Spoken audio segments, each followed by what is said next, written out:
turlough is a term meaning dry lake, and they're characteristic of the limestone habitat in Western Ireland. See this great mass of limestone over here? The rain will fall on the limestone and then seep through the cracks and crevices and then fill up depressions like this one here. So these will fill up in the winter, and then in the summer, as there's less rainfall and there's more evaporation, this will dry out and many of the turloughs will be completely dry. I've seen a number today, some of which are wet like this one, most aren't, some of which have a bit of water in them, some are damp, some have dried completely. And the water chemistry is very alkali because all of the water has seeped through the limestone. There are no streams entering this because this is limestone country and the water just seeps down. And it's full of calcium as well.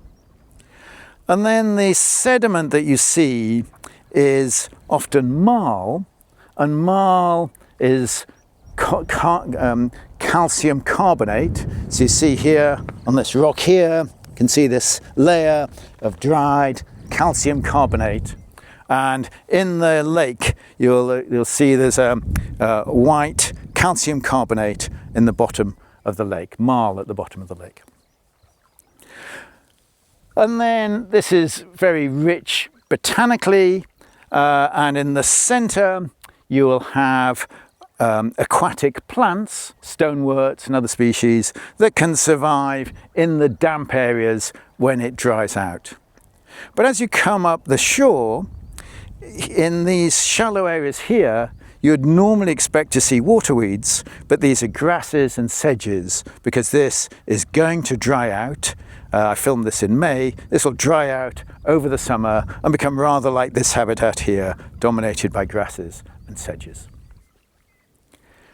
This is also important for insects and invertebrates, partly because it's such a specialised habitat, also partly because these turloughs dry out, there's no fish in them, and so these invertebrates can persist, and they have different strategies for surviving these dry conditions.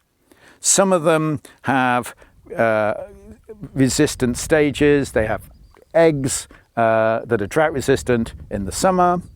Some bury down in the mud. Some of them, like some water beetles, will fly from turloughs that are drying out to find others where there is some water left. So they're interesting and important ecologically. So how do we ensure that they persist? Well, actually it's quite easy. It's largely about just ensuring the integrity is maintained, ensuring that the chemistry stays the same and there's not agricultural runoff, and it's about ensuring the hydrology stays the same and the water isn't extracted or interfered with. And if the hydrology and water chemistry stays the same, then these turloughs are likely to persist and more likely to maintain this really important Irish speciality.